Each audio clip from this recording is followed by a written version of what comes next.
بسم اللہ الرحمن الرحیم۔ امام شافعی رحمۃ اللہ علیہ کی کتاب الرسالہ کی ہم سٹڈیز کر رہے ہیں کہ جس میں علم الفقہ، اسلامک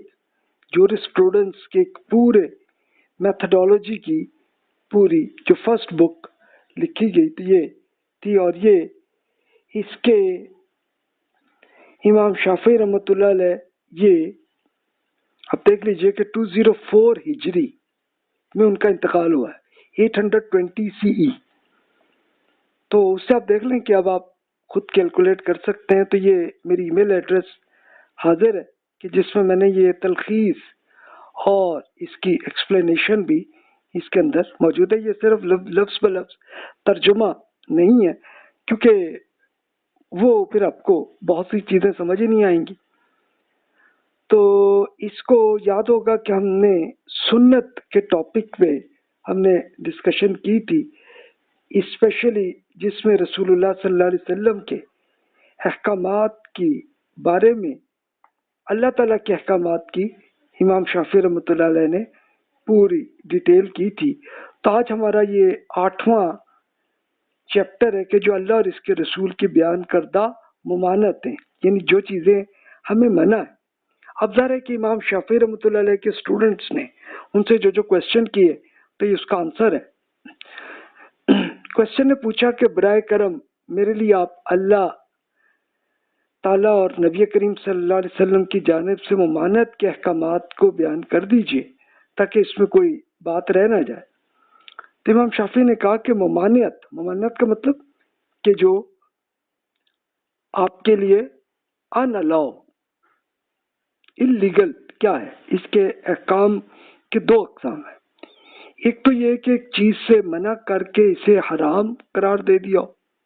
یہ صرف اسی صورت میں حلال ہو سکتا ہے کہ جس کے بارے میں اللہ تعالیٰ کی کتاب یا نبی کریم صلی اللہ علیہ وسلم کی زبان سے کوئی بات پتہ چلے۔ جب رسول اللہ صلی اللہ علیہ وسلم نے کسی بات سے منع فرما دیا تو وہ حرام ہی ہو جاتی، جیسا کہ میں بیان کر چکا ہوں کہ اس کے حرام نہ ہونے کی کوئی وجہ نہیں، سوائے اس کے کہ کوئی بات اس میں کوئی کنفیوژن ہو جس کی بنیاد پہ اسے کوئی حلال کہے۔ اب ظاہر ہے کہ اللہ کے رسول صلی اللہ علیہ وسلم و اللہ تعالیٰ کے احکامات ایکسپلین کرتے رہے اور بتاتے رہے کہ یہ حلال اور یہ حرام ہے، تو وہ جس کو آپ نے بتایا کہ حرام ہے تو وہ حلال نہیں ہو سکتا۔ اسٹوڈنٹ نے پوچھا جی اس کی کوئی آپ مثال آپ بتائیے تاکہ وضاحت ہو۔ تو امام شافعی نے کہا کہ جیسے امام شافعی کہتے ہیں کہ تمام خواتین سے ازدواجی تعلق قائم کرنا یہ مردوں کے لیے حرام ہے۔ یہ صرف دو وجہ سے جائز ہے، ایک تو یہ کہ نکاح شادی سے، یا پھر ایک کنیز سے ازدواجی تعلق۔ یعنی اب یہ کنیز کیا تھی کہ اس زمانے میں کہ یہ ایک غلام خاتون ہوتی تھی، تو جو غلام خاتون ہے وہ لیگلی اپنے مالک کی، اپنے آقا کی بیگم آٹومیٹیکلی بن جاتی تھی۔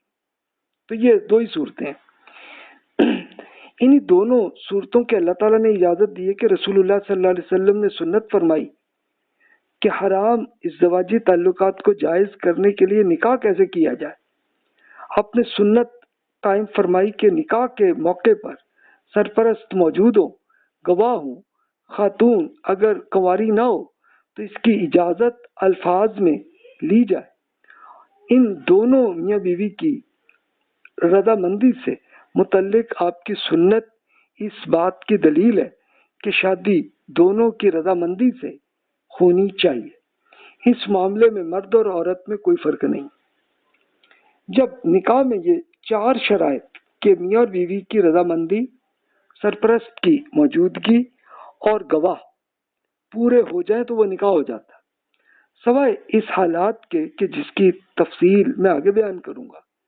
جب نکاح کرتے ہوئے اس شرائط میں ایک بھی پوری نہ ہو تو نکاح درست نہیں ہوگا۔ اس کی وجہ یہ ہے کہ نکاح سے متعلق رسول اللہ صلی اللہ علیہ وسلم کے قائم کردہ سنت کے مطابق نہیں ہے۔ اگر نکاح کی وقت حق کے مہر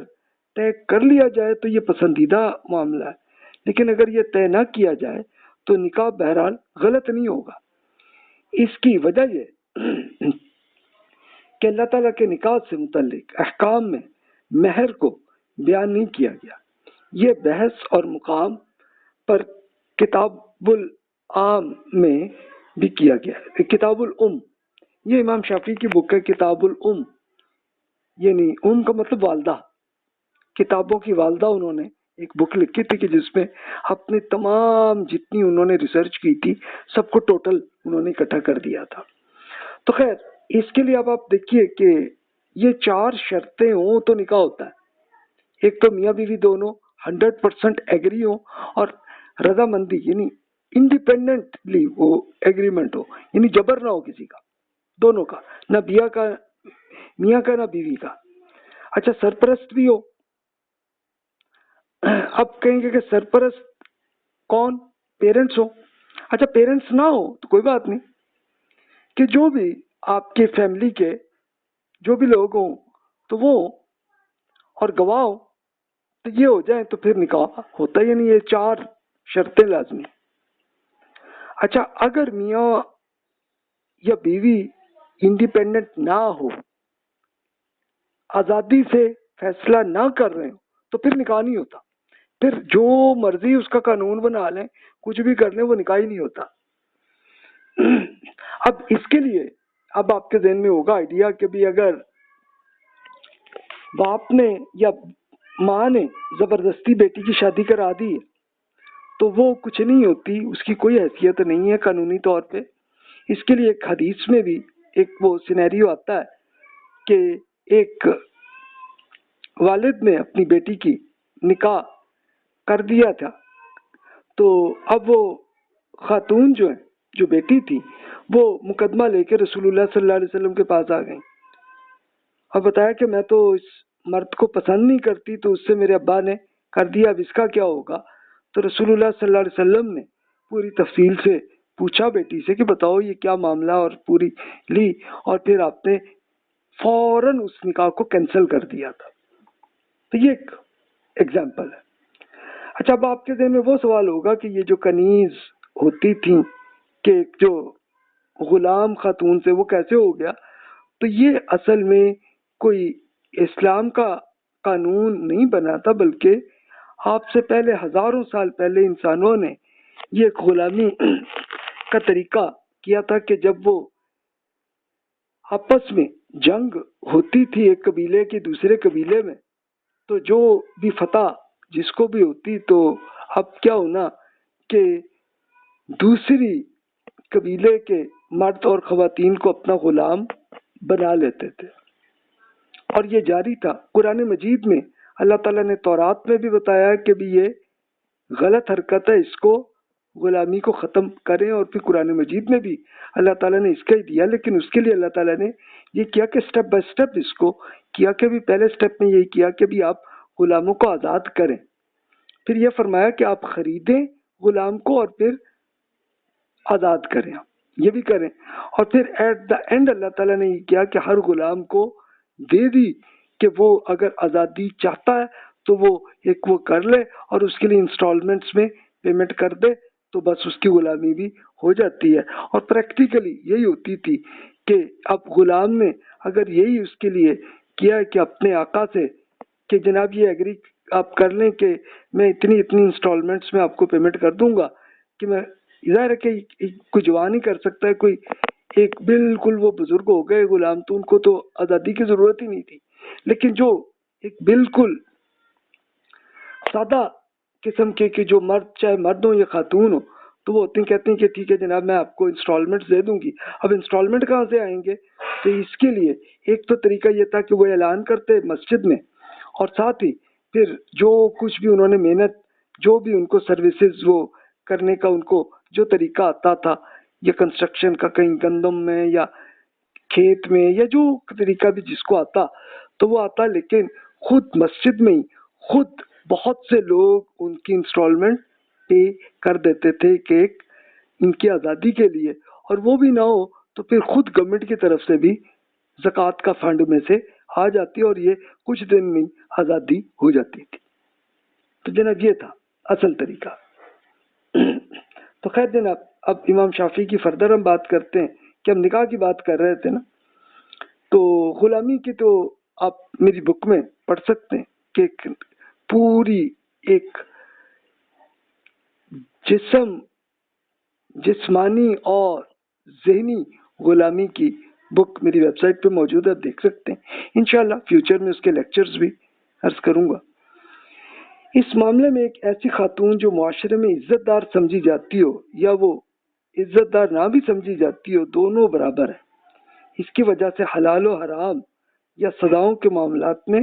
کوئی قانون نہیں. اب یہ عزت دار کہاں سے بن گئی؟ یہ ویسے ہی ظاہر دین میں تو کچھ نہیں، لیکن لوگوں میں اس کا کسی کا ایک سٹیٹس زیادہ بن گیا، کسی کا کم ہو گیا، لیکن اللہ تعالیٰ کے دین میں سب انسان برابر ہے.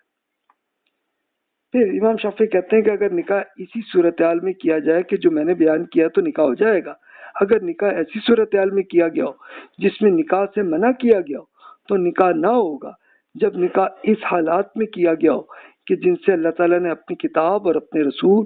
صلی اللہ علیہ وسلم کی زبان سے منع فرما دیا تو نکاح نہیں ہوگا. تو اب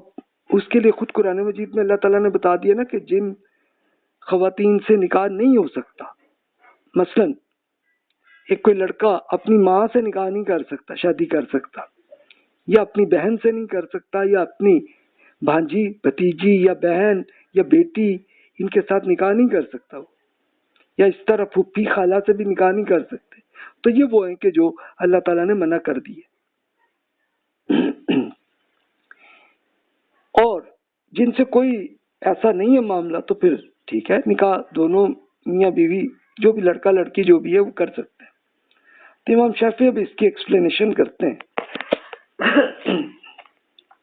کہ اگر ایک شخص اپنی بیوی کی موجودگی میں اس کی بہن سے نکاح کرے، اللہ تعالیٰ نے دو بہنوں کو نکاح میں جمع کرنے سے منع فرمایا. یعنی ایک لڑکے نے لڑکی سے شادی کی تو وہ ہو گئی شادی، لیکن اب وہ دوسری شادی اگر اسی اپنی بیوی کی بہن سے کرنا چاہے تو قرآن میں اللہ تعالیٰ نے منع کر دیا، وہ نہیں ہو سکتا. ہاں یہ ایک ہی صورت ہو سکتی ہے کہ وہ جو بیگم وہ فوت ہو جائیں یا طلاق ہو جائے، علیحدگی ہو جائے، پھر اس کے بعد وہ کر سکتا ہے شادی، کہ پہلی پرانی بیگم کی بہن سے اب ہو سکتی ہے، لیکن اس وقت تک نہیں جب تک کہ شادی جاری ہے، نکاح جاری ہے. جب نکاح کیا ہے کہ ایگریمنٹ ہے. ایک شخص 5ویں شادی کرے، کیونکہ اللہ تعالیٰ نے 4 کی حد مقرر کر دی ہے، لمٹ، تو رسول اللہ صلی اللہ علیہ وسلم نے واضح کر دیا کہ 4 بیویوں کی موجودگی میں 5ویں شادی جائز نہیں ہے. یا ایک شخص اپنی بیوی کی موجودگی میں اس کی پھوپھی یا خالہ سے شادی کر بیٹھے تو نبی کریم صلی اللہ علیہ وسلم نے اسے بھی منع فرمایا. یعنی یہ کون کہ بیگم کی پھوپھی یا بیگم کی خالہ، ان سے بھی شادی نہیں ہو سکتی. اس کو رسول اللہ صلی اللہ علیہ وسلم نے منع فرمایا تھا. ہاں وہ بیوی سے علیحدگی ہو جائے، اس کے بعد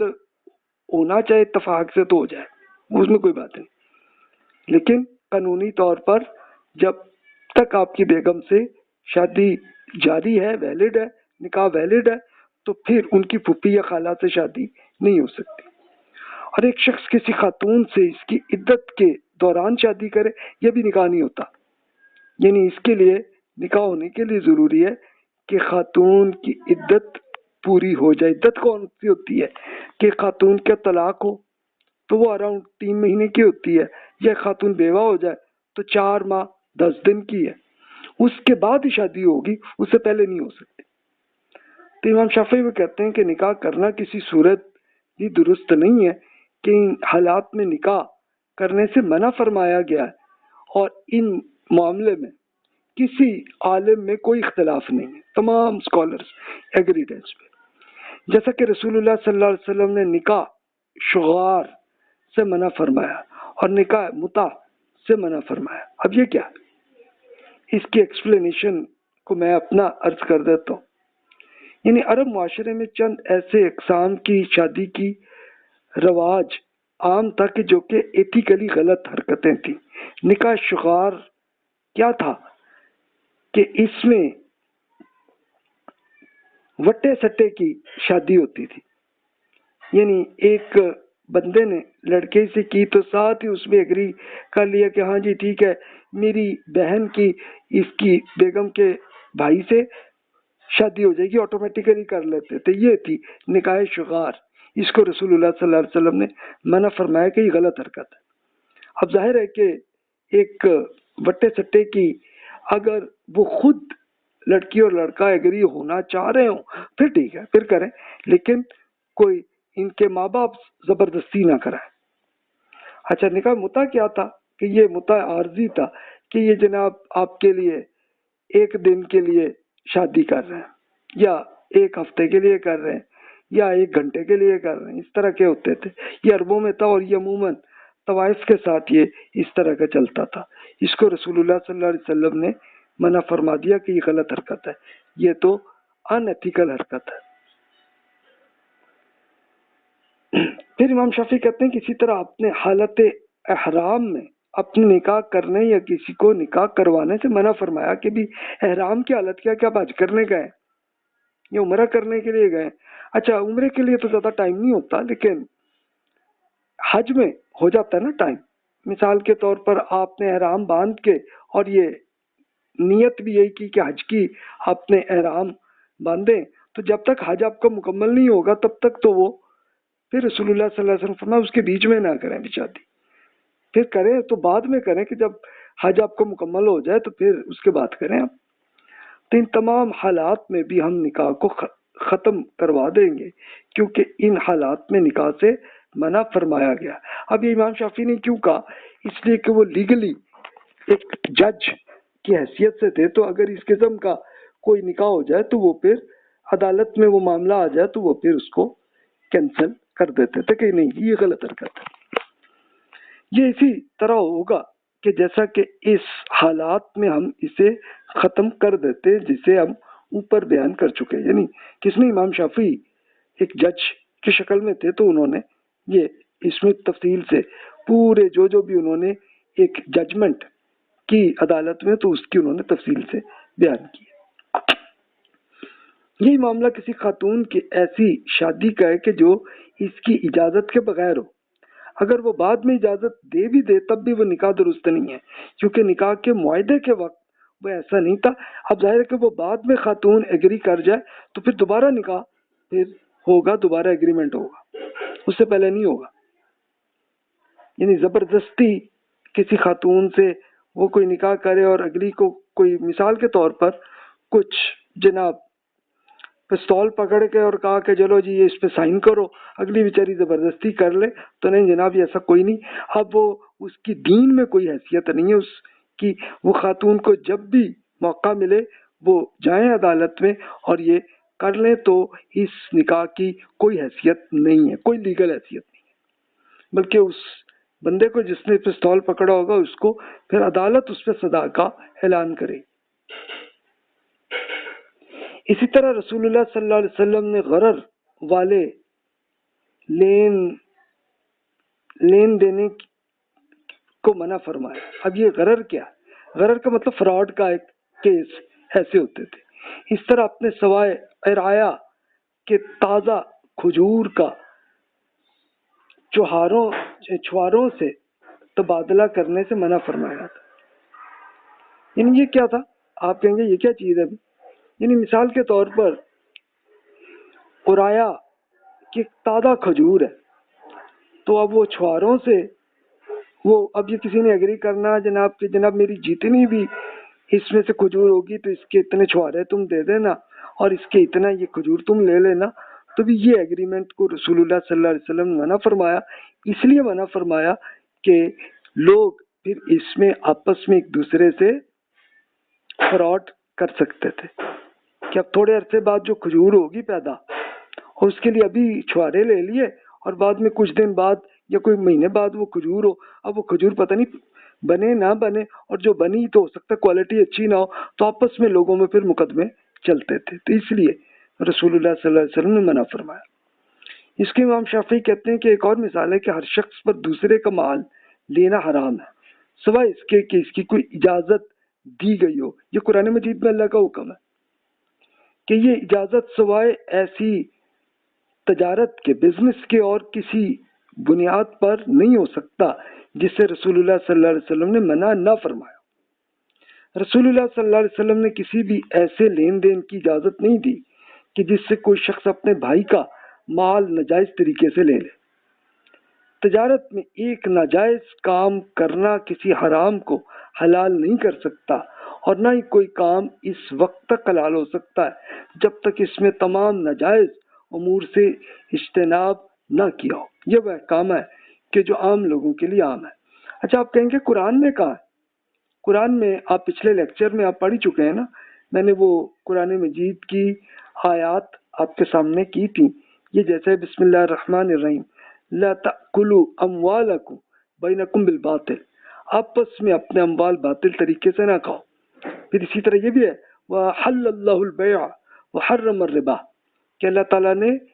بزنس کو حلال قرار دیا ہے لیکن انٹرسٹ کو حرام نہیں کیا، یہ سود کو حرام کیا اللہ نے، انٹرسٹ کو حرام ہے۔ تو یہ وہ قانون ہے کہ جو خود قرآن میں اللہ تعالیٰ نے بتا دی ہیں۔ تو یہ تھی کہ جو جائز صورتیں تھیں۔ اچھا، اب امام شافعی کے اسٹوڈنٹ ان سے پوچھتے ہیں کہ کون سی جائز امور ہیں کہ جس میں مخصوص صورتحال میں منع کیا گیا، یعنی کوئی مخصوص صورتحال کہ ویسے تو جائز ہے لیکن اس میں وہ حرام ہے، اس کی کوئی ایگزامپل آپ جناب دیں۔ تو امام شافعی نے ایگزامپل اس کی دی کہ رسول اللہ صلی اللہ علیہ وسلم نے سما یعنی چادر کو لپیٹ کر اس طرح سے بیٹھنا جس سے پوشیدہ اعضاء کسی اور طرح سے ظاہر ہو جائیں، وہ صورت تھی سما۔ عربی میں سما تھا نا، تو رسول اللہ صلی اللہ علیہ وسلم منع فرمایا بھی یہ اپنا پہن کے بیٹھے، یعنی اب ظاہر ہے وہ آپ اگر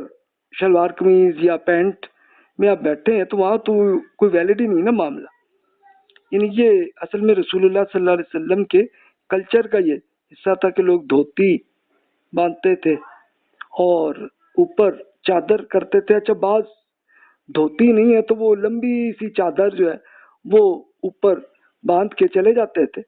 تو اس کو رسول اللہ صلی اللہ علیہ وسلم نے ان کو منع کیا کہ بھئی اس پہ ایسے نہ بیٹھو۔ تو یہ سما تھا کہ کپڑے کو اس طرح سے لپیٹ کر آپ ایسے نہ کریں کہ شرم کا اوپر نظر آ جائے، یہ نہ کریں۔ آپ نے ایک مرتبہ ایک لڑکے کو دونوں ہاتھوں سے کھانے سے منع فرمایا۔ اچھا، وہ کیوں؟ اب ظاہر ہے کہ لڑکا تھا، ایک بچہ تھا، تو بچے کو آپ نے سمجھایا کہ بھئی یہ ایک بدتمیزی ہے، یہ نہ کرو۔ یعنی وہ کیا ہوتا تھا کہ پورا کلچر کیا تھا کہ لوگ اکٹھے بیٹھ کے ایک بڑی سی پلیٹ میں کھانا آیا، اور اب ہوتے تو وہ بچے نے، اب ظاہر ہے کہ بچے تھوڑی سی وہ کر لی حرکت کے وہ دونوں ہاتھ سے جناب پکڑ کے تک جلدی سے زیادہ بوٹیاں کھا لوں، تو اس کو رسول اللہ صلی اللہ علیہ وسلم نے اس کو بچے کو سمجھایا کہ نہیں کرو بھی۔ اس طرح اپنے رکابی کے درمیان سے کھانے سے بھی منع فرمایا، یعنی رکابی میں وہی بڑا سا جو جس کے اندر وہ کھانا تھا، تو اس میں سے وہ ڈھونڈ کے وہ بوٹیاں پکڑ رہا تھا۔ اب ظاہر ہے کہ اور بھی لوگ کھا رہے ہیں نا، 3-4 لوگ کی کھا رہے ہیں، تو وہ اوروں کو نہ ملے اور یہ اپنا لینے کی کر رہا تھا، تو اسے روکا آپ نے۔ اس کے علاوہ آپ نے یہ بھی نقل کیا ہے، لیکن اس میں ثبوت کا کچھ شک بھی ہے کہ کوئی شخص 2 کھجوریں اکٹھی نہ کھائے یا کھانے سے پہلے کھجور کے اندر کا حصہ نہ دیکھے یا راستے سے نہ لیٹے۔ اچھا، یہ احادیث امام شافعی رحمۃ اللہ علیہ کے ریسرچ میں اس وقت ان کو اتنا کلیئر نہیں تھا کہ یہ اوتھینٹک حدیث ہے کہ نہیں ہے، اس لیے انہوں نے اس میں کہا، لیکن بعد میں ان کے اگلی جنریشن میں جیسے امام بخاری، مسلم رحمہ اللہ اور اسکالرز نے کی، تو یہ ٹھیک اوتھینٹک احادیث تھی۔ اچھا، یہ شخص 2 کھجوریں اکٹھی کیوں کرتے کہ وہ اسی طرح سامنے پڑی ہیں اور کئی لوگ اکٹھے کھا رہے ہیں تو چلو ڈبل لے کے بہت زیادہ کھا لوں، تو اس کے لیے روکا گیا تھا۔ اسی طرح کھانے سے پہلے کھجور کے اندر کا حصہ نہ دیکھے، یعنی یہ کیوں ایسا تھا؟ اگر تو آپ جیسے وہ کیڑے اندر آپ کو کرنے کے لیے وہ ٹھیک ہے، لیکن یہ اصل تھا کہ پورے اسی ایک ہی پلیٹ میں بہت ساری ہیں تو وہ بندہ اسپیشل جو اچھی کوالٹی کے کھجور ہے تو اسی کو وہ لینے کی کر رہا ہو کوشش. اس طرح راستے میں نہ لیٹیں، اس لیے آپ کو روک دیا تھا کہ تاکہ لوگوں کا روڈ جو ہے وہ خراب نہ ہو بھی، اس کے اندر آپ آ کے لیٹ جائیں تو لوگ وہیں سے گزرنا ہے نا انہوں نے. اب ظاہر ہے کہ وہ پرانے زمانے کے ایک گلی بھی ہو سکتی ہے نا، چھوٹی تنگ جو ہے گلی، اس میں کوئی لیٹ جائے تو کسی کو جگہ ہی نہیں ملے گی گزرنے کے لیے، تو اس سے روکا گیا. اسی طرح اور ایگزامپل امام شافعی کرتے ہیں، کپڑا پہننا، کھانے کو بھوک مٹانے کے لیے کھانا اور زمین پر بیٹھنا جائز کام ہے، کیونکہ زمین اللہ کے لیے نہ کہ کسی بندے کے لیے. ان معاملات میں رسول اللہ صلی اللہ علیہ وسلم نے مخصوص صورتحال میں منع فرمایا تھا. تو یہ صورتیں جائز حالات سے کچھ مختلف تھیں. تو یہ دیکھیے کہ اصل میں اسٹوڈنٹ نے یہ کوشچن کیا تھا نا کہ یہ جناب ایسی ایگزامپل دیکھیں کہ خاص سینیریو میں منع فرمایا ویسے جائز ہے. تو اس کو امام شافعی نے ایگزامپل دی کہ جیسے کپڑے پہننا جائز ہے، لیکن بھی اس طرح کا اس سینیریو کے اس میں سے چادر ایسی پہننا کہ جناب شرمگاہ جس سے سامنے آ جائے، یا کھانے میں بھی سب جائز ہے، کھانے میں کھجور بھی یا گوشت بھی سب کچھ جائز ہے، لیکن اب اکٹھے لوگوں میں کھا رہے ہوں تو اس میں اسپیشلی ڈھونڈ کے تو اچھی بوٹیاں اپنی طرف لینا، یعنی یہ دوسروں کے ساتھ انیتھیکل حرکت ہے، تو اس کو منع فرمایا. تو یہ ایک خاص سینیریو کی ایگزامپلس. پھر مزید وہ کہتے ہیں کہ رسول اللہ صلی اللہ علیہ وسلم نے چادر لپیٹ کر بیٹھنے کی جس صورتحال سے منع فرمایا تو وہ صرف وہی حالت تھی کہ جس میں شرمگاہ سامنے ظاہر ہو جائے. یہ حکم اس کپڑے سے متعلق ہے کہ جس سے شرمگاہ چھپائی نہ جا سکے، ورنہ اگر چھپا سکتے ہیں تو پھر ٹھیک ہے، پھر تو کوئی حرج نہیں ہے اس میں. ایسے شرمگاہ کو چھپانے سے منع فرمایا، نہ کہ کپڑا پہننے سے جس میں آپ نے حدیث میں منع فرمایا. اسی طرح اپنے لڑکے کو جو دونوں ہاتھوں سے کھانے کا، تاکہ یہ رکابی سے وہ بیچ میں سے اچھی بوٹیاں ڈھونڈنے کا وہ جو ہے نا وہ نہ کرو، حرکت بھی انیتھیکل حرکت ہے، ورنہ ویسے جائز ہے. آپ اگر اکیلے ہی اس میں کھا رہے ہیں تو پھر کھائیں جیسے مرضی، پھر تو کوئی اس میں ایشو ہی نہیں ہے نا. تو یہ ایک ایگزامپل امام شافعی رحمۃ اللہ علیہ نے کی ہے. تو یہ دیکھیں کتنا اتنا انٹرسٹڈ انہوں نے ایسی ایگزامپلس انہوں نے کی. اچھا، پھر مزید وہ کہتے ہیں کہ گزرنے والے کے لیے راستے سے گزرنے کا جائز ہے اس میں، تو اس میں سے یہ جگہ کسی کو ملکیت تو نہیں ہے نا، تو اس میں راستے میں لیٹنے کو اس لیے منع فرمایا کہ یہ کہ کہیں کیڑے مکوڑوں کے چھپنے کی جگہ، سانپوں کے راستے یہ بھی تو ہو سکتے ہیں نا بیچ میں، ایک حدیث میں یہ بھی آیا، اس لیے اس جگہ یہ نہ آپ لیٹو یہاں پہ. کیونکہ ہوتا یہی ہے نا کہ پرانے اگر آپ دیہاتی ایریاز کو دیکھتے ہیں تو اس میں ہوتا ہے کہ ابھی ایک وہ آپ اسپیشلی اپنے کھیت میں آپ اگر لیٹیں تو اب وہ جگہ ایسی ہو کہ وہاں سے کوئی سانپ نکل آئے، کچھ مکوڑے کچھ ایسے نکل آئے وہ کاٹیں آپ کو، تو اسی لیے اس کو رسول اللہ صلی اللہ علیہ وسلم نے ایسے روکا تھا کہ بھی یہ نہ کرو. اور پھر اس طرح روڈ پہ ایسے نہ لیٹو تاکہ لوگوں کا رستہ تم جو ہے وہ بند کر کے بیٹھے ہو، یہ غلط ہے. اب اسٹوڈنٹ نے یہ پوچھا کہ یہ قسم کے ممانعت اور ایسی قسم کی یعنی ابدی ممانعت میں کیا فرق ہے؟ ابدی ممانعت ہوا کہ جو ہمیشہ کے لیے حرام ہے، اور ایک خاص سینیریو ہے. تو یہ ایک ایگزامپل امام شافعی نے کی ہے. تو اب امام شافعی ان میں فرق کو بیان کرتے ہیں کہ جس شخص کو پوری طرح علم ہو گیا کہ رسول اللہ صلی اللہ علیہ وسلم نے کسی کام سے ہمیشہ کے لیے ہر ایک کو منع کیا، تو اس کے بعد وہ جان بوجھ کر اس کام کو کرتا ہے تو ایسے کام کرنے سے ایک گناہ وہ کر رہا ہے. اسے اللہ تعالیٰ سے استغفار کرنی چاہیے اور اس کے لیے اس کام کو آئندہ نہ کرے. اسٹوڈنٹ کہتے ہیں کہ جی ایسا کرنے والا شخص بھی نافرمان ہے، اور آپ نے نکاح اور تجارت سے متعلق جو آپ نے ایگزامپل دی ہیں تو ان کا کرنے والا نافرمان ہے، تو ان دونوں میں کیا فرق ہوا؟ تو امام شافعی کہتے ہیں کہ میں نے نافرمانی کے معاملے میں کوئی فرق نہیں کیا، دونوں کی نافرمان ہے. اور ہاں یہ ضرور ہے کہ بعض نافرمانیاں دوسری نافرمانیوں کی نسبت بڑی زیادہ. مثال کے طور پر وہی ایگزامپل آپ دیکھیں کہ لوگوں کے بیچ میں بیٹھے آپ وہ اچھی اچھی بوٹیاں ڈھونڈ کے کھا رہے ہو، سب کے ساتھ کھا رہے ہو آپ، تو یہ غلط حرکت ہے، تو یہ نافرمانی ہے۔ لیکن ایک لڑکی کے ساتھ زبردستی قسم کا نکاح کر رہے ہو، وہ تو زیادہ بڑا گناہ ہوا نا۔ کیا خیال ہے؟ لاجیکل آپ دیکھیں امام شافعی بھی ایسے لاجیکل اس زمانے میں سوچتے تھے۔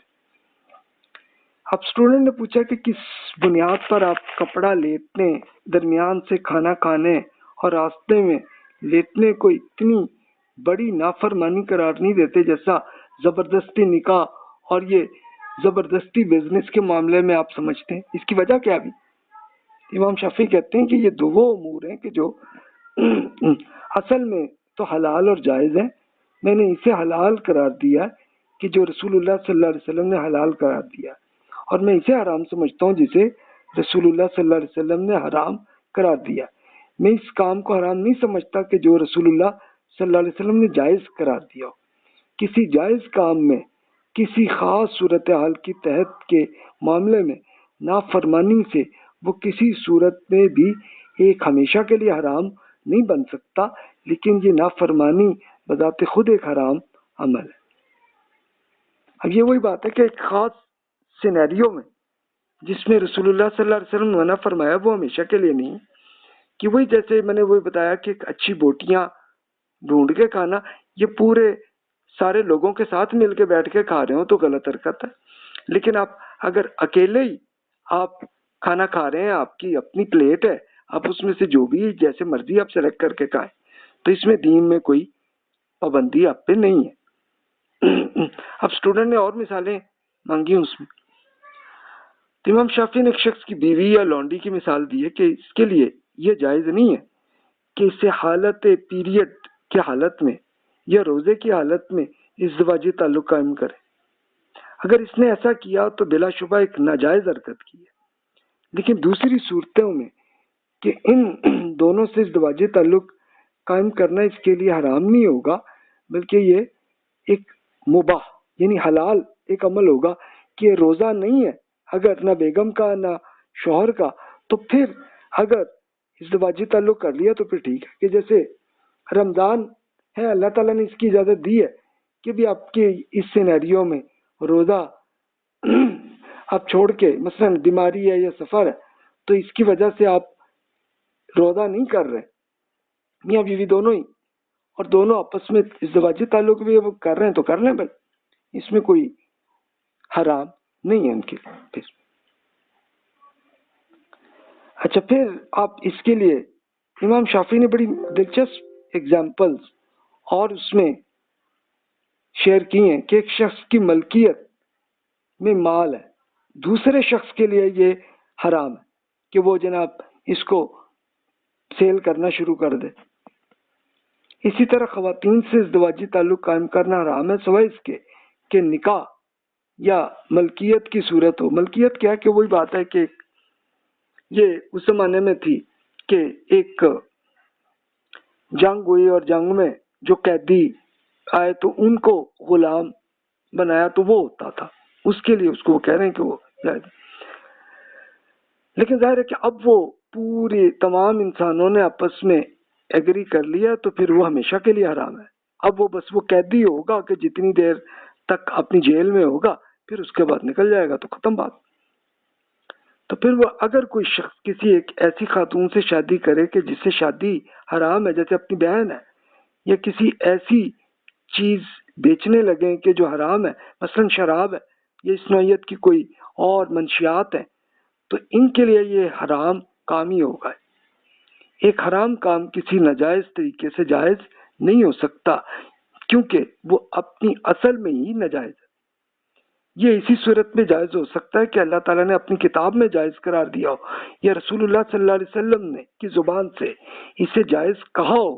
اور یا مسلمانوں میں آپس میں 100% ایگریمنٹ ہو، اجماع جسے کہتے ہیں، یا کسی اور قانونی ذریعے سے جائز اجازت دی گئی ہو۔ اچھا، اس کے یہ اگزامپل آپ دیکھ سکتے ہیں کہ جیسے یہ شراب ہے دین میں حرام ہے، اب قانونی طور پر بھی حکومت نے قانون میں اسے کر دیا کہ یہ جناب شراب جرم ہے، حرام ہے، اس کو نہیں سیل کر سکتے، لیکن پھر ایکسیپشن کے لیے یہ مسلم حکومتوں میں یہ معاملہ ہوا ہے کہ جی چلیں نان مسلمز کے لیے جائز ہے کہ آپ دے سکتے ہیں سیل جو ہے شراب کی، تو ہے تو یہ بھی ان ایتھیکل حرکت ہے، لیکن نان مسلمز اس کو حرام نہیں سمجھتے تو وہ پی لیتے ہیں شراب، تو چلو ٹھیک ہے، یعنی اس کے لیے چلیں مسلم ملک نہ کہیں، آپ یہ لے لیں کہ جیسے انڈیا میں ایک مسلمان کے پاس شراب پڑی ہے تو اگر کوئی ہندو یا سکھ اگر اس سے خریدنا چاہ رہا ہے تو دے دے، لیکن یہ ایک ایکسیپشن ہے، لیکن یہ بھی غلط حرکت ہے کہ نشہ انسانی طور پہ ان ایتھیکل حرکت ہے، تو اس لیے مسلمان چاہے وہ نان مسلم کنٹری میں بھی رہ رہے ہوں تو انہیں چاہیے کہ وہ اس بزنس میں ہی نہ آئے، اس لیے کہ وہ پھر نان مسلم اگرچہ وہ اس کو جائز سمجھ کے تو وہ لے رہے ہیں، لیکن نشے سے ان کو بھی تو نقصان ہو رہے ہوں گے نا، تو اس لیے وہ لیں تو پھر اپنے نان مسلم سے لیتے رہیں، آپ نہ اس میں، آپ اپنی دکان میں یا اپنے بزنس میں آپ نہ ڈالیں، اسپیشلی جیسے امریکہ میں یورپ میں مسلمان رہ رہے ہیں تو ان کی اپنی دکان ہوتی ہے، تو ٹھیک ہے اس میں شراب آپ نہ رکھیں، آپ کوئی اور جوس یا جو چیز بھی آپ جائز ہے تو وہی رکھیں اپنی دکان میں آپ۔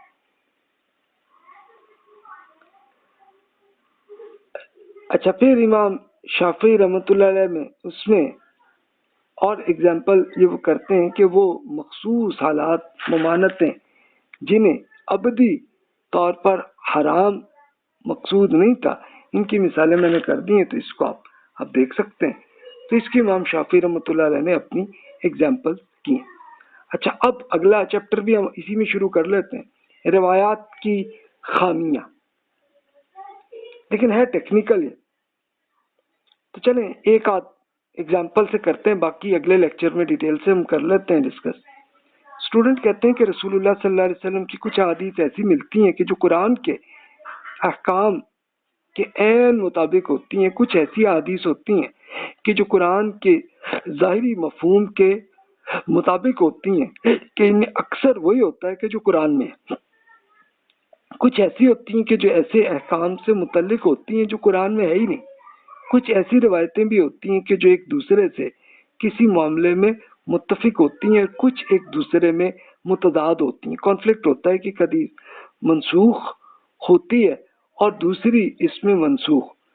تو بعض ایسی روایتیں بھی ہوتی ہیں کہ جس میں اب یہ کنفیوژن رہتی ہے کہ یہ ناسخ اور منسوخ کون سی ہے، کہ کون سی کینسل ہو گئی ہے، کون سی درست ہے۔ بعض حدیث ایسی بھی ہوتی ہیں کہ جو رسول اللہ صلی اللہ علیہ وسلم نے کسی کام سے منع فرمایا اور اہل علم اس کام کو حرام سمجھتے ہیں،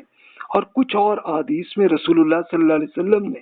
کسی کام سے منع فرمایا لیکن اہل علم اسے منع کرنے کو لازم نہیں بلکہ اختیاری معاملہ سمجھ لیتے ہیں، تو ہم یہ بھی دیکھتے ہیں کہ آپ یعنی اہل علم بسا اوقات بعض یا باہم متضاد احادیث کو بھی ایکسیپٹ کر لیتے ہیں، تو بھی آپ بعض احادیث پر قیاس بھی کرتے ہیں اور بعض کو آپ کینسل بھی کر دیتے ہیں، چھوڑ بھی دیتے ہیں، تو اس فرق میں آپ بتائیے نا، یہ کانفلکٹ اگر ایسا آ جائے، کچھ کنفیوژن آ جائے تو اس میں علماء میں اختلاف بھی ہوتا ہے، یہ آپ آج کل بھی دیکھتے ہیں کہ ایک صاحب کا فتویٰ کچھ اور ہے، دوسرے اسکالر کا کچھ اور ہوتا ہے، تو اس میں پھر آپ اس میں یہ کیوں اس میں کرتے ہو، کمزور احادیث کو کیسے آپ کینسل چھوڑ دیتے ہیں آپ اس میں، تو پھر امام شافعی نے اس کی پوری ایکسپلینیشن بتائی کہ جناب اسی لیے یہ اس میں آتی ہیں کہ اگر ایک حکم قرآن میں مجید میں موجود ہے اور رسول اللہ صلی اللہ علیہ وسلم کی سنت اس کے ساتھ بالکل موافق ہے، میچ کر رہی ہے، تو پھر تو کوئی ایشو ہی نہیں ہے نا، پھر تو کوئی کانفلکٹ ہو ہی نہیں سکتا۔ سنت قرآن کی تبیین ہے، تبیین کا مطلب ایکسپلینیشن ہے، یعنی قرآن میں اللہ تعالیٰ نے جو حکم دیا ہے تو رسول اللہ صلی اللہ علیہ وسلم نے پریکٹیکلی کر کے بھی اسے دکھایا ہے، یہ سنت ہے، تو اس میں تو کوئی فرق ہی نہیں ہوتا، کوئی ایشو ہی نہیں ہے۔ جب کتاب اللہ تعالیٰ کے معاملے میں خاموش ہے اور اس میں رسول اللہ صلی اللہ علیہ وسلم کی سنت سے کوئی حکم مل جائے تو اس کی پیروی کرنا ہم پر اللہ تعالیٰ کی طرف سے عمومی طور پر فرض ہے، ہم پہ بھی، ہم بھی اس کے ساتھ ہی عمل کریں کہ رسول اللہ صلی اللہ علیہ وسلم بتایا کہ یہ اس پہ ایسے ہی یہ جائز ہے اور یہ حرام ہے، تو پھر ویسے ہی یہ وہی ایگزامپل ہے کہ جیسے رسول اللہ صلی اللہ علیہ وسلم نے آپ کے روڈ کو بلاک کرنے کا جہاں پہ حدیث میں منع فرمایا تھا کہ یہ ہمیشہ کے لیے ہر مسلمان کو چاہیے اس پہ ہی عمل کرنا چاہیے کہ وہ روڈ نہ آپ توڑیں، اس لیے کہ باقی سب کو اندر گزرنے کی جانے کی اجازت ہو، سب کے لیے کوئی مسئلہ نہ ہو۔ اب امام شافعی کہتے ہیں جہاں تک حدیث میں ناسخ و منسوخ کا ہے تو یہ معاملات کتاب اللہ میں قرآن کے کسی حکم کو دوسرے حکم کے لیے منسوخ کرنے کی طرح کا ہے، کہ جیسے رسول اللہ صلی اللہ علیہ وسلم کی سنت بھی دوسری سنت سے منسوخ ہو سکتی ہے کہ جس کے لیے کیا، یعنی رسول اللہ صلی اللہ علیہ وسلم نے ایک خاص ٹائم میں کچھ صحابہ کو، ایک صحابی کو کوئی بتایا کہ بھی یہ کریں یہ نہ کریں، اور پھر کچھ ٹائم میں بتایا کہ ہاں جی آپ کوئی ایشو نہیں ہے، اب مسئلہ نہیں، اب حل ہو گیا، اب آپ کریں جیسے چاہے کریں۔ تو یہ ایک ایگزامپل ہے۔ تو حدیث میں متضاد احکامات ہوتے ہیں کہ جس میں کوئی دلیل نہیں ہوتی تو کہ یہ جناب یہ حکم منسوخ ہے اور یہ ناسخ ہے،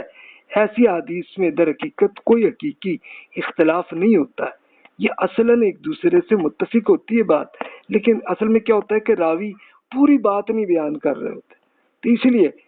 مسئلہ آتا ہے۔ تو جیسا کہ میں کتاب اللہ اور سنت رسول اللہ صلی اللہ علیہ وسلم کے بارے میں پہلے بیان کر چکا ہوں کہ رسول اللہ صلی اللہ علیہ وسلم قوم اور زبان کے اعتبار سے عرب تھے، آپ کبھی ایک عام بات کرتے تو اس سے مراد عام حکم ہی ہوتا تھا، اور عربی زبان کے قاعدے کے مطابق کبھی عام الفاظ میں ایک بات کرتے تھے لیکن ان سے مراد کوئی خاص شخص یا کسی گروپ کے بارے میں یا ایک خاص صورتحال میں ہی ہوتی تھی۔ اب جیسے وہی یہ ایک ایگزامپل ہے، اگر آپ اپنے بیٹے کو یا اسٹوڈنٹ کو آپ یہ کہیں کہ جناب یہ پلیٹ کے بیچ میں سے آپ نہ کھائیں، اب یہ عام لفظی ہے نا کہ جو اردو میں آپ کیا ہے، تو رسول اللہ صلی اللہ علیہ وسلم نے حدیث میں بھی عربی میں ایسے ہی ارشاد فرمایا تھا، لیکن پھر اگر انڈیکیٹر آئے تو پھر یہ سمجھ میں آتی ہے بات کہ یہ جناب یہ بیچ میں سے کوئی اچھی بوٹیاں ڈھونڈنا یہ وہاں پہ غلط حرکت ہے کہ جب آپ سارے ایک ہی بڑی سی پلیٹ میں آپ کئی بندے مل کے کھا رہے ہو تو پھر نہ کریں، لیکن اگر آپ اکیلے ہی بیٹھے ہیں اور اکیلی آپ کی پرسنل آپ ہی کی پلیٹ ہے تو پھر کوئی ایشو ہی نہیں ہے، پھر وہاں پہ نہیں ہے معاملہ۔ تو اس لیے احادیث میں بھی امام شافعی نے وہی بیان کیا کہ بھی ایک پورا سینیریو آپ کو سمجھنے کی ضرورت ہے حدیث میں۔ تو اس واقعے پہ دوسروں کے سامنے بیان کرنے والے یعنی بعض راوی کبھی اس بات کو تفصیل سے بیان کر دیتا ہے اور کبھی کوئی اختصار یعنی بالکل مائنر الفاظ میں وہ بیان کر دیتے ہیں، تو اس لیے آپ کو یہ کانفلکٹ پیدا ہوتا ہے۔ تو یہ مسئلہ تو ایسا ہی ہو سکتا ہے کہ حدیث بیان کرنے والا کوئی شخص رسول اللہ صلی اللہ علیہ وسلم کا جواب تو بیان کر دے لیکن اس سے سوال کا علم ہی نہ ہو اور اس وجہ سے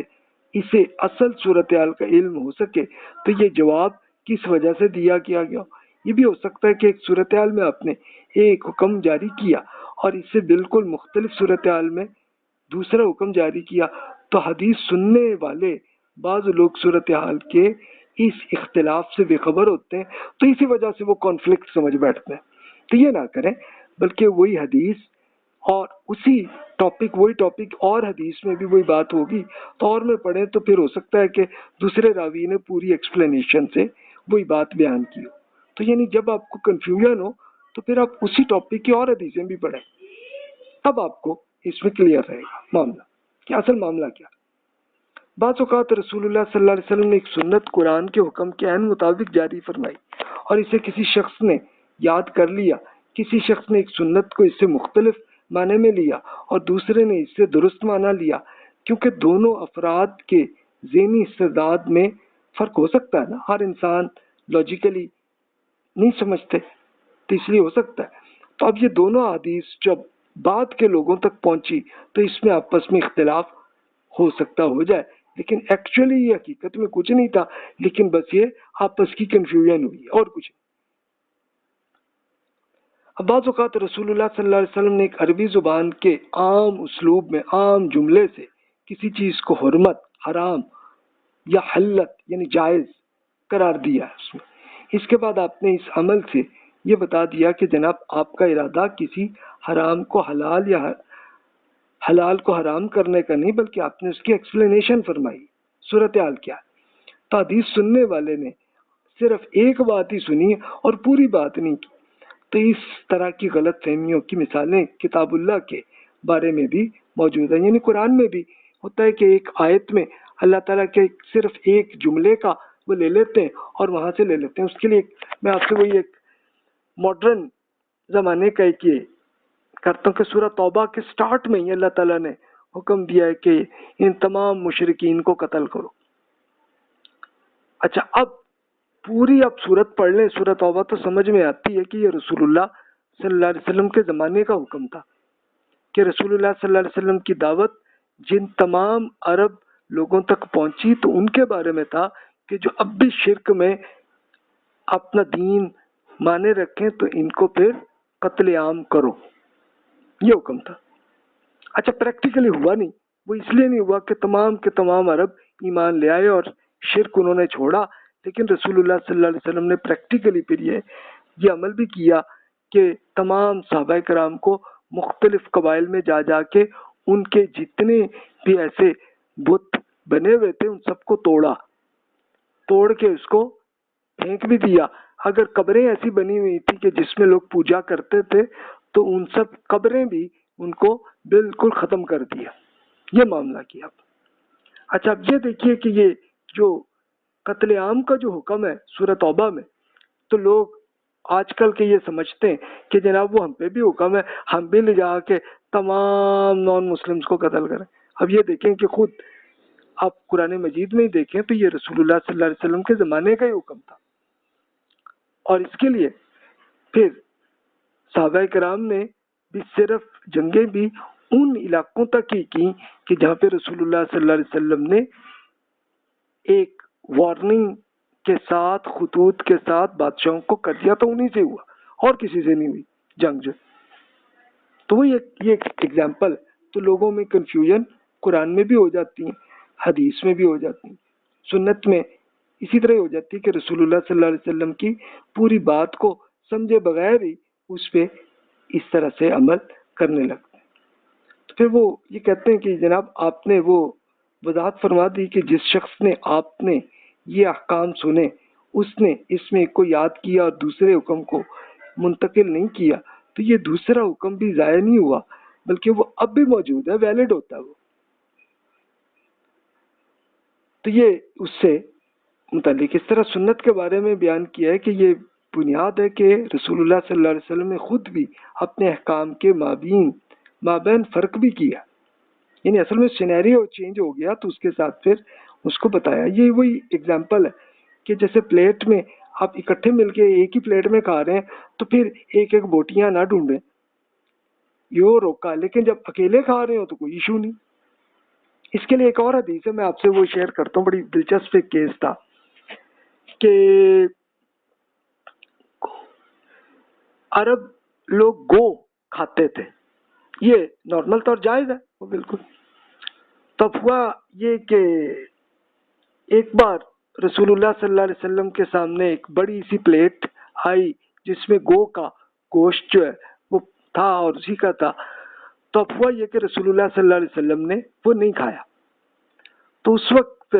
صحابہ کرام ساتھ ہی وہ کھانے لگے تھے، تو خالد بن ولید رضی اللہ عنہ ابھی اسی دن ایمان لائے تھے، تو انہوں نے پوچھا کہ یا رسول اللہ یہ حلال ہے کہ حرام ہے اس کے لیے گو کا جو ہے؟ تو آپ نے فرمایا یہ بالکل حلال ہے، لیکن ہماری فیملی میں یہ نہیں کھایا جاتا تو اس لیے میں نہیں کھا رہا کہ مجھے پسند نہیں ہے اس کا۔ تو خالد رضی اللہ عنہ نے پھر کیا کیا کہ یہ جب رسول اللہ صلی اللہ علیہ وسلم نے جائز بتایا تو پھر انہوں نے اسپیشلی رسول اللہ صلی اللہ علیہ وسلم کی طرف جتنی بوٹیاں تھیں وہ پکڑ کے انہوں نے کھینچ کے اپنی طرف کی اور کھا لی۔ یعنی کیوں ایسا کیا کہ یہ کہ بالکل جائز ہی تھا، اور اس کی رسول اللہ صلی اللہ علیہ وسلم بتا بھی دیا کہ بھی یہ حلال ہے لیکن میں پرسنلی اپنی فیملی میں ہمارے یہاں استعمال نہیں ہوتا تو اس لیے ٹھیک ہے۔ تو کھایا پھر خالد رضی اللہ عنہ نے، اس لیے کہ وہ ان کے لیے ایک وہ پورے ڈیزرٹ میں جا کے شکار کرتے تھے اور وہ کھاتے تھے۔ تو اس لیے انہوں نے کھایا. تو یہ کہ ایگزامپل ہے. امام شافعی کہتے ہیں کہ میں بیان کر چکا ہوں کہ ہمیں سنت میں کوئی اختلاف نظر آئے تو ایسا تو یہ اس وجہ سے ہو سکتا ہے کہ یہ بات کو مکمل طور پہ محفوظ نہیں رکھا اور یہ اس وجہ سے یہ اختلاف آپ کو پیدا آ جائے, یہ کانفلکٹ آپ کو نظر آ جائے, تو یہ غلطی راوی کی ہوگی کہ ظاہر وہ اگلے نے ایکسپلین نہیں کیا نا. اب جو کچھ ہم تک نہیں پہنچ سکا تو اسے ہم کسی دوسری روایت سے معلوم کر سکتے ہیں, ایک اور رپورٹ میں, ایک اور حدیث میں ہم پڑھ سکتے ہیں, تو وہاں سے اصل سینیریو سامنے آ جاتا ہے. تو محض حدیث بیان کرنے والے نے وہم یا غلط فہمی کی نتیجہ ہو سکتا ہے. ہمیں ایسی کوئی بھی حدیث نہیں ملی کہ جس میں بظاہر اختلاف سچ مچ پایا جاتا ہو اور اس اختلاف کی وجہ ہم نہ جانتے ہو. تو امام شافعی نے اپنے علم کو پوری تفصیل سے بتایا کہ بھی کوئی ایسا نہیں ہوتا. تو یہ اصل میں صرف وہی ہے کہ راوی نے پوری ایکسپلینیشن نہیں بیان کی ہوتی, تو اس میں ہمیں کنفیوژن آتی ہے. اب ظاہر ہے کہ وہ جیسے اسپیشل بتایا کہ اسپیشل سلیکٹ کر کے بوٹیاں نہ کھاؤ, تو ہو سکتا ہے کہ وہ حضرت خالد رضی اللہ عنہ نے لے لیا, وہ اسی لیے تھا کہ صرف 2 ہی بندے کے سامنے کھانا آیا تو ہوگا, رسول اللہ صلی اللہ علیہ وسلم اور خالد رضی اللہ عنہ اکٹھے اسی پلیٹ میں کھانے لگے. تو اب یہی تھا کہ رسول اللہ صلی اللہ علیہ وسلم کو پسند نہیں تھا تو خالد رضی اللہ عنہ پورا لے لیا, کھا لیا. تو ظاہر ہے اس کے لیے کوئی ایسا کوئی کنفیوژن تھی ہی نہیں, ایشو ہی نہیں تھا کہ ان کے سامنے رسول اللہ صلی اللہ علیہ وسلم بیٹھے تھے. اگر حرام ہوتا تو پھر چھوڑ دیتے, لیکن رسول اللہ صلی اللہ علیہ وسلم نے فرمایا کہ یہ جائز ہے, بالکل درست ہے, تو مجھے پسند نہیں کہ فیملی کو پسند نہیں ہے, میں ٹھیک ہے بات ختم. امام شافعی کہتے ہیں کہ اگر 2 حدیث میں اختلاف ہو تو اس سے حل کرنے کا ایک اور طریقہ یہ ہے کہ ہم اس حدیث کو اختیار کر لیں گے جو ان دونوں میں زیادہ اوتھینٹک ہے, زیادہ مستند ہے. اور جو زیادہ مستند وہی ہے کہ جس کے بارے میں کوئی دلیل ہمیں اللہ کی کتاب میں, سنت نبی صلی اللہ علیہ وسلم میں جو کچھ ہے میں بیان کیا, تو ہم اس حدیث کو اختیار کریں گے. اور جو زیادہ قوی ہے, زیادہ مضبوط ہے, تو وہی زیادہ اس میں اوتھینٹک ہو. ہمیں آج تک کوئی ایسی 2 حدیثیں نہیں ملی کہ جس کا کوئی کانفلکٹ کا حل نہ کیا جا سکے, ایسا ممکن ہی نہیں. یعنی کتاب اللہ, سنت اور دیگر دلائل سے مناسبت کی بنیاد کسی ایک کی ترجیح سے نہ دی جانی چاہیے. رسول اللہ صلی اللہ علیہ وسلم جس چیز سے منع فرمایا تو وہ حرام ہے. اگر ہمیں کوئی ایسی دلیل مل جائے جس سے ہمیں یہ معلوم ہو کہ یہ حرام نہیں ہے بلکہ ناپسندیدہ کے درجے میں ہے, تو اسے ہم وہی سمجھیں گے. جہاں تک کہ رسول اللہ صلی اللہ علیہ وسلم کی سنت پر قیاس کرنے کا تعلق ہے تو اس کی 2 اقسام ہیں, اس کو پھر آگے بیان کرتے ہیں, اس کو ہم انشاءاللہ اگلے لیکچر میں ہم کور کرتے ہیں. تو بہرحال یہ میں نے عرض کیا کہ اس طرح کے سینیریو میں آتے ہیں کہ جیسے رسول اللہ صلی اللہ علیہ وسلم نے وہی ایک ہی چادر میں بیٹھنے سے منع فرمایا تھا, وہ دوسری حدیث میں پھر وہ اصل سینیریو سمجھ میں آیا کہ جناب وہ اصل میں عرب لوگ ایک ہی چادر پہن کے, یعنی نیچے وہ کچھ شلوار یا وہ نہیں ہوتی تھی ان کے یہاں, صرف ایک ہی چادر پہن کے وہ آتے تھے. ان کو منع فرمایا کہ بھئی یوں اسے مسجد میں بیٹھے یہ نہ کرو کیونکہ اس سے شرم کا جو ہے وہ سامنے آ جائے, تو یہ نہ کرو بھئی. تو وہ سینیریو سمجھ میں آ گیا نا, تو اب وہ کانفلکٹ کا مسئلہ ہی حل ہو گیا. ورنہ آج کل آپ کو پریکٹیکلی تو نہیں ہوتا لیکن حج میں آپ کر سکتے ہیں. یعنی حج میں آپ 2 چادریں لے کے یہ احرام باندھتے ہیں نا, ایک آپ کی دھوتی ہوتی ہے اور ایک اوپر چادر اوپر نے پہنی ہوتی ہے. تو اب ظاہر ہے کہ آپ 2 پہن رہے ہیں نا تو اس میں مسئلہ نہیں ہوتا, لیکن نارمل کلچر میں آپ دیہاتی کلچر میں رہتے ہیں تو آپ دھوتی باندھتے ہیں, تو اس میں ہو سکتا ہے نا کہ آپ وہ صرف ایک دھوتی باندھی ہوئی ہے اور آپ اپنے کھیت پہ کام کر رہے ہیں, تو اس میں آپ بیٹھے ہیں تو ہو سکتا ہے کہ اس میں شرم کا سامنے آ جائے اور لوگ بھی ہوں, تو پھر غلط حرکت ہے, پھر نہ کریں, بس یہ بات. تو اس طرح سے یہ احادیث میں ایسے کلیئر ہو جاتا ہے. تو انشاءاللہ اگلے لیکچر میں ہم مزید ایگزامپل, یہ جو اقسام ہے سنت پر قیاس کرنے کی, اس کو اگلے لیکچر میں ہم کور کرتے ہیں. جزاک اللہ خیر واحسن الجزا.